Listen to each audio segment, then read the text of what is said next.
I'm gonna be quick with this one. I'm not gonna lie. It's the same old shit. I really don't need to go too heavy into it. Pretty much the chapter was going damn good, I'm not gonna lie. Like, when Erza was fighting against her mother, Irene, and Irene turned into the dragon and slapped her away, breaking all her bones and everything, I was like, yes, Irene is showcasing why she's so legendary, why she's been around for 400 years, how awesome she really is, and why she deserved to be one of the top members of the Spriggan 12. I was like, hell's fucking yeah. The problem with this chapter solely resides in what is pretty much BS with Erza. And this happened in Tartarus as well. Remember, she was deaf, blind, all of her senses were gone. She was deaf, blind, and stupid. She couldn't do shit, and all of a sudden she got up and she was moving and kicking ass and shit, and it's like, it doesn't make sense. She has none of her senses or whatever. So that was one of the biggest, is because she's Erza, you know, that was where it all began. But now, with pretty much all of her bones broken except her right arm or her right hand or whatever you want to call it, she pretty much is about to take on a meteor dropping from the fucking sky with nothing but one arm and a sword in her arm. And I'm like, when the fuck did this bitch become some godlike, whitebeard, Madara-esque type of person? Irene injured her severely, not to mention she's already been tired out to begin with, but on top of that, one swipe from a dragon, you're fucked. You know, again, she claimed that her bones were all broken up and shit. She only had her right arm, and she's using her right arm. There's no fucking way an injured, bone-broken person in Fairy Tail should be able to take on a meteor. Now, what I'm assuming is gonna happen, based on what I've seen in the end, maybe Irene is going to be impressed, maybe something along the lines of that, and she might help out Erza in the end, even though it's her dropping the meteor. Maybe she'll call it off or something, or bounce it off of her, whatever the case may be, just because she's impressed.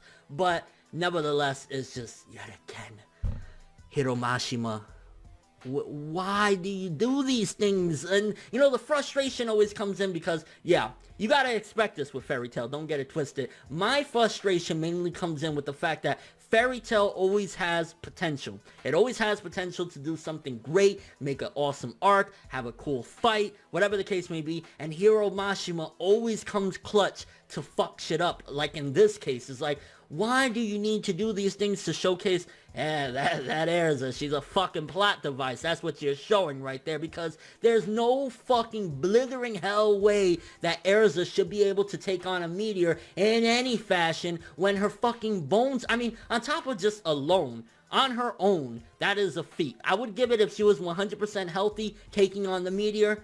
Well, okay, you know, Trafalgar Law and One Piece did it. You know, it's possible. Hey, she's a magic person or whatever. It's possible. But she's taking on a meteor with fucking broken bones. All of her bones are broken except in her right arm. That is just straight up BS yet again from Fairy Tail. This chapter can be redeemed, and it can be like, okay, it wasn't that bad at all if you think about it, if it's not that Erza completely takes out the meteor with just one fucking arm. If it's something that Irene intervenes in the end and feels bad, or she feels so proud that her daughter is that strong, something along the lines of that, then I'll be like, okay, you know, so the verdict is not out yet regarding that aspect, because we gotta wait for next week to see what the outcome is of this whole meteor strike on Erza and Wendy and everybody in the area or whatever. But as of right now, it's like, she shouldn't be able to fucking launch herself with one fucking arm at a meteor, a giant fucking meteor. Is like,